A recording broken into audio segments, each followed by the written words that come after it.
On a summer weekend, We have a vessel coming in. the Fauntleroy Ferry Terminal can be a pretty busy place as drivers try to squeeze onto the next vessel. Well, there's so many people in this area, people getting off the ferry. It's a pretty big deal. Right? Yeah. I've never seen anything close to the size of this. But today the crowd isn't here to see what's on the other side of the sound. Which end is the front of it? You see that? Yeah. Holy crap. It's like a whale that's beached. I think it's sad and I hope it gets free. The whale surfaced this morning, clearly in distress. I've just never seen anything that large, and just to see it's just very sad. Volunteers and biologists rushed to the scene. They're covering the whale with water, trying to keep it alive until I don't know what. It is alive, yeah. Well, that's interesting. We just took the sheets away. But as the tide receded, so too did any hope that the young humpback might survive. Okay, so there's Robin. Yeah, the whale is dying. Very sad sight. This is feeding season for the whales, and this one is way too thin. It must have starved, but researchers won't know why until they conduct a necropsy. By late afternoon, a team from Washington State Ferries arrived to help tie up the whale and tow it back into the Sound. Terribly sad. I mean, it happens, but it's still a very sad thing to see. Ted Land.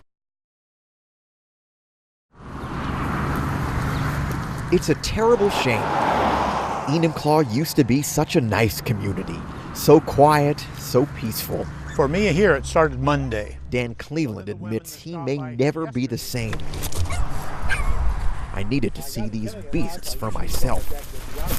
This is where they've been hanging out, right along this driveway. And finally, I see the terror. We won't get much closer. From a safe distance, I make out the ferocious faces of fear. I'll name them King and Kong. Their shaggy fur like the mane of a monster. Their bark, the howl of horror. They started barking at me and then I saw them as they kind of came out onto the driveway. The dogs were on the road holding up traffic. We've had a couple of near fender benders out there. It's terror with a wagging tail. And there's a guy down there with a butterfly net trying to catch one of them. Here to stop them, the long arm of the law with an even longer net. King County Animal Control. We watch as the mission crumbles. It appears that it's going very poorly. Animal Control resorts to Plan B, a crate and 13 ounces of irresistible goodness. Lamb. Kong was curious. Or was that King? I'm too scared to even think straight. All I know is the other one laid there in the sunlight, throwing terror in our faces. On a scale of 1 to 10, how scared were you? 1 being scared, 10 being mortified. Too scared for words, I take it, while King and Kong have the last laugh. And bark. Obviously. It's a slow news day.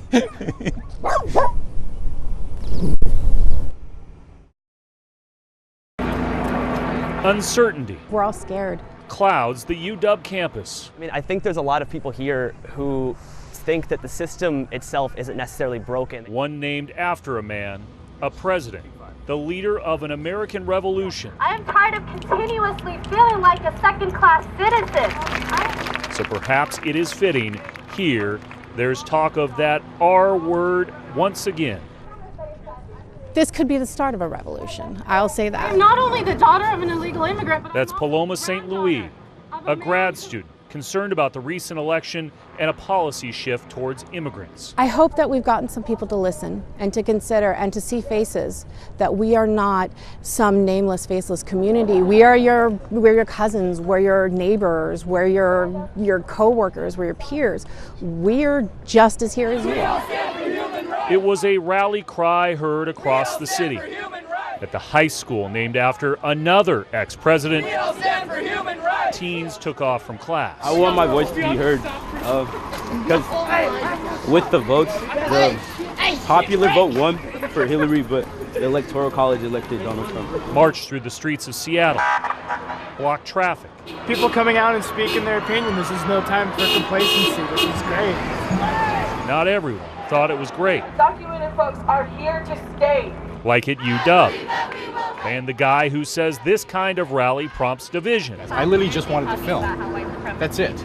An opinion that did not necessarily fit into today's message. Get the camera back on. Hang on. Let him do what he wants to do. All right. So you need to get the camera back on the event, sir. Camera back to the people of You need color. to get the attention. I don't think anyone here thinks the revolution's going to happen overnight, no. A different type of revolt. When you don't listen to people, revolution is what happens. That revolution, if history repeats itself, will be traced back to the place named after the country's first president that today is still angry about the next one.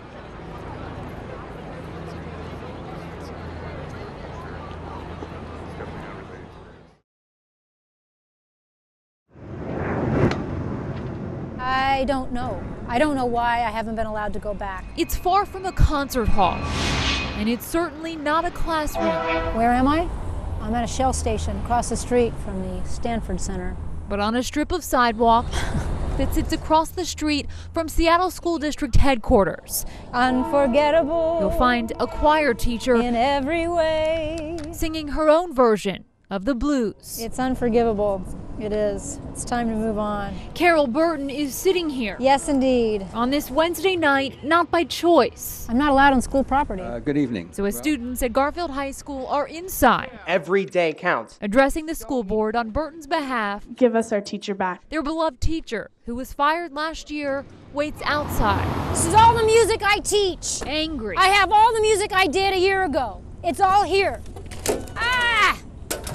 And beyond frustrated, much like her students who've been struggling to run the choir program on their own. I just guess I wanted to say I want the chance to be a student again and not a teacher. Hey, man. It's support Burton is grateful for. This is a classic of classics. Because instead of conducting music, Robert Shaw's version of Nobody Knows the Trouble I've Seen. And despite a judge's order that came down last week requiring the district to reinstate her as a teacher. Hi, Janet. She's now been put on administrative leave. Here we are. I urge you to listen closely. While Seattle Public Schools works out the details of her return to the classroom. This is just the cruelest of the cruel. And with no decision from the school board tonight. Summertime and the living is easy. That's all you're gonna get. This choir teacher, but it ain't easy right now, is sick and tired of singing alone. Why? Because I want to go to work. This is stupid. This is a stupid waste of time.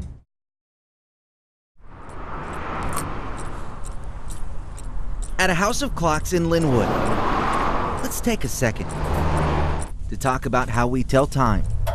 Are you analog? I've found that I'm a little bit more old school. Or digital? What time is it? It's 5:08. Timekeeping and learning how to tell time is important to me. It's tradition against technology.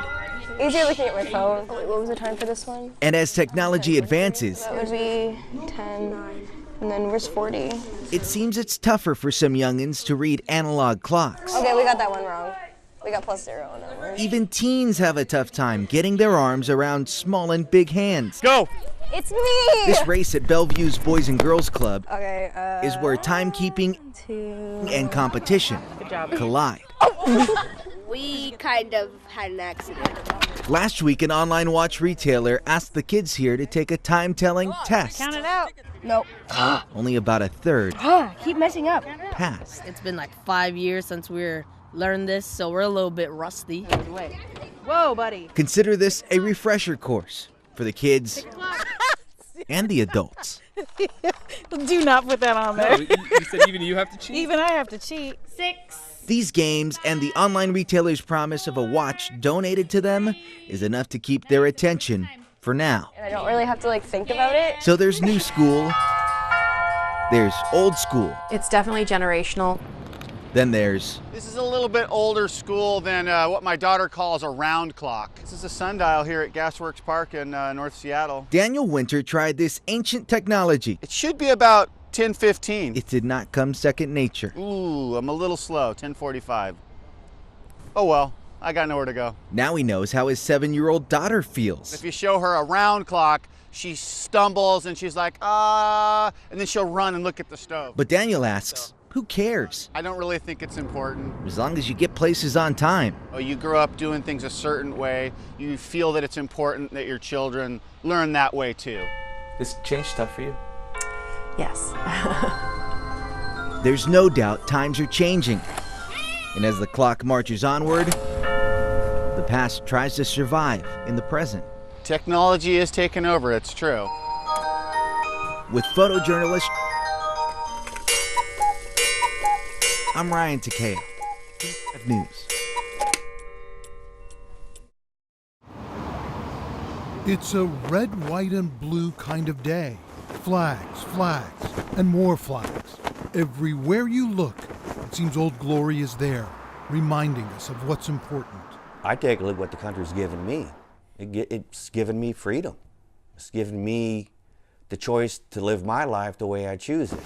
Dave Sivright chooses to say thank you, not like anyone I know. It's a 4x6 nylon flag, and all it weighs probably just a little bit less than 5 pounds. We're in Salton, Highway 2, heading east with Highway 2's Freedom Runner.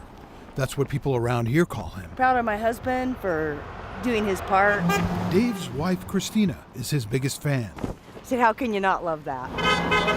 Sergeant First Class Sivright has a lot of fans. It's the expression on everybody's face that's passing through. They smile. They're loving it. Are you loving it? Hell yeah, heck yeah, I'm loving it. First time anyone saw this guy on Highway 2, huffing and puffing with Old Glory, bouncing up and down, was 3 years ago, 4th of July. I can't tell you how many high fives I get. People hanging their hand out. Hanging their head out. This idea, like a lot of great ideas, he thought of... Like that. You just thought of it? Just thought of it. Well, I was running. The idea? Get others to tap into this feeling of patriotism. How's that make you feel? Awesome. How many miles so far? 4.48. Not bad for a 55-year-old. Highway 2's Freedom Runner runs with Old Glory at least every other day. 4 times a week? 4 times a week for 10 miles, no matter the weather. Wow. Rain or shine, he's out there. There was one time I thought, wind, rain, hail, more rain, more hail, a lot more wind.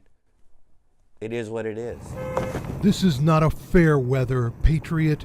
Every day he thinks red, white, and blue, lives red, white, and blue. I'm running with the American flag, spreading freedom, pride, American pride. What's your favorite color? Blue. You threw that one in there. I guess here's proof. Laughter was contagious. Well, it was either that or red or white. It had to be one of them. Dave Sivright knows when he gets out there he turns heads. That's the point. You know, it just reminds him, even for a brief second, you know, we live in America. With every step he takes, he wants you to look at the flag, think about our country and what it means to you. Just for a second that they realize how lucky we are. When do you stop doing this? When my legs won't let me run anymore. When do you think he'll stop? Never. And like Christina says, if that happens, she'll push me around in a wheelchair. With the flag. Of course, with a flag. What's your favorite color? Actually, colors, red, white, and blue. John Sharifi. Can't go wrong with freedom. Spreading American pride 1 mile at a time.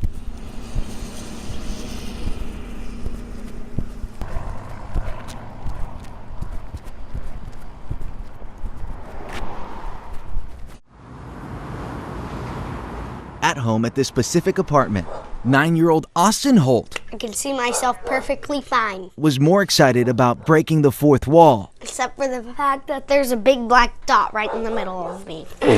than making dinner.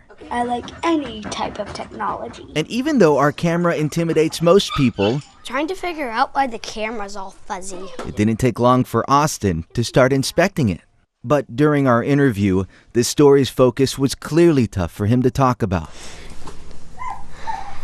I think it's because it wasn't a very happy day. I know It had to have been hard for him to see me collapse. His grandma, Shauna, has diabetes. Not know what to do. Complications had previously brought on 2 heart attacks. If no one was here, I could have had a heart attack or collapsed into a coma.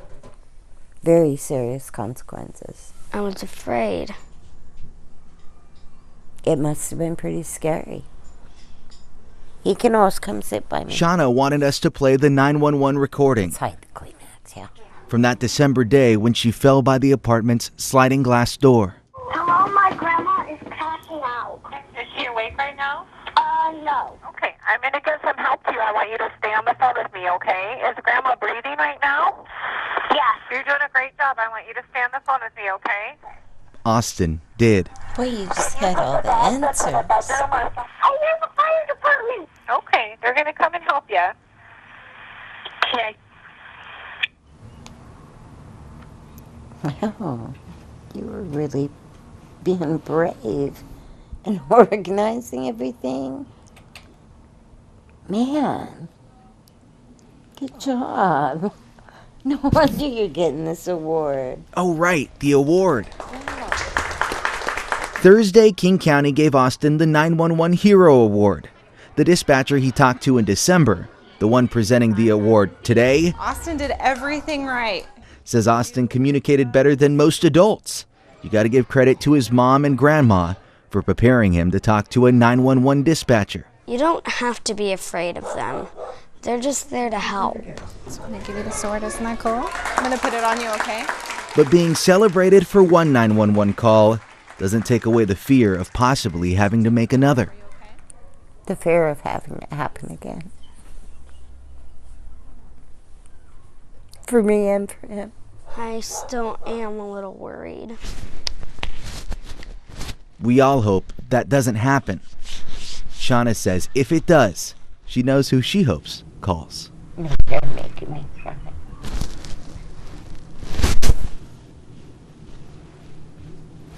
In Pacific, Ryan Takeo. Thanks. Welcome. You did all the right stuff.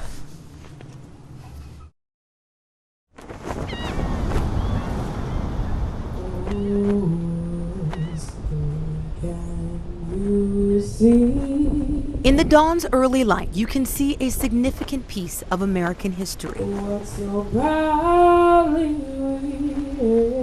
The Civil War can be traced back here to the shores of Charleston, South Carolina. At the twilight's last gleam. But how far have we come since our nation first came together? Breaking news coming in right now. News of a mass shooting at a downtown Charleston church.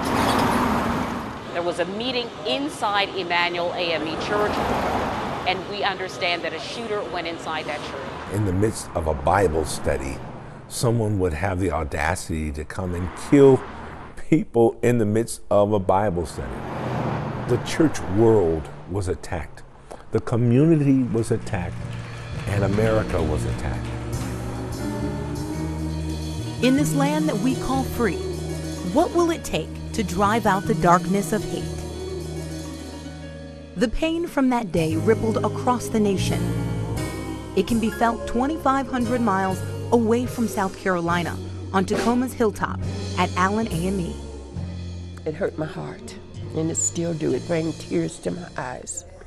To know no matter what color you are, that you can't go into your church and praise God without being killed.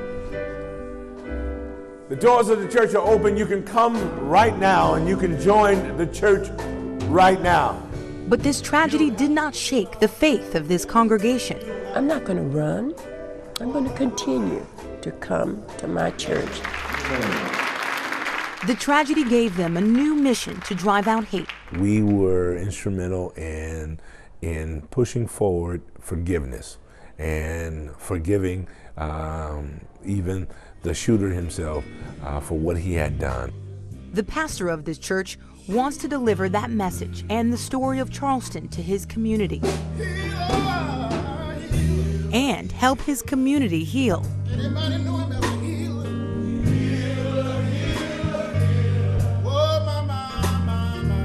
Whether you're in South Carolina or whether you're in the state of Washington, you can remember Mother Emanuel. But this story won't be told with a pen and a piece of paper. One day, God's moved on me just to call the Museum of Glass. Glass is sort of a pretty permanent material itself, and you know, it's something that potentially will be around forever, as long as the church is there. Ben Cobb and his team got that call to create a sculpture to tell that story. How far we've come yet. The American story. Not so far. You know, for something like this to occur in this day and age, I just find horrific. You will see that sadness in glass. There'll be 9 teardrops for the 9 victims, and each one will have a name on it. And you will also see ripples to show how far this tragedy has reached. I think whether something occurs out here or on the East Coast, it doesn't really matter. You know, it still affects people all the same. This memorial will hang on a wall of the Allen AME Church in Tacoma to honor those who lost their lives. And there will be hearts for those who survived. It's a big surprise. They know that we're doing something. They don't know what it is.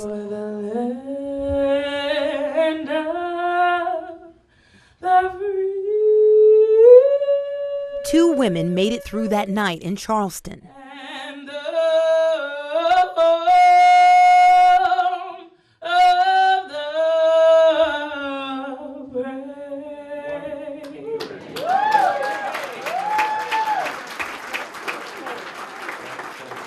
This memorial, not to be about death, but about life. There is still life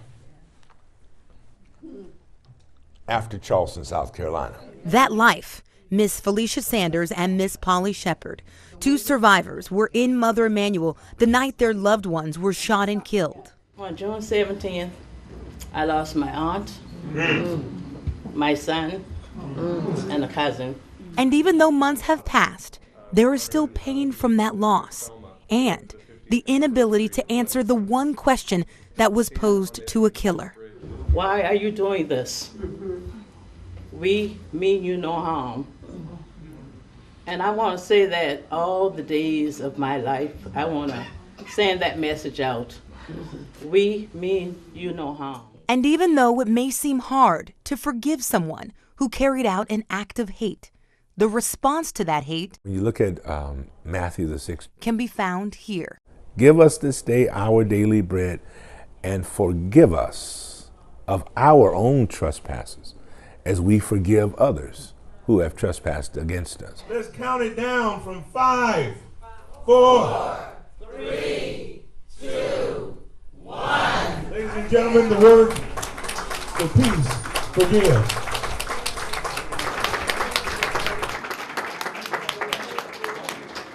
Nine teardrops, 3 hearts, 1 tragedy.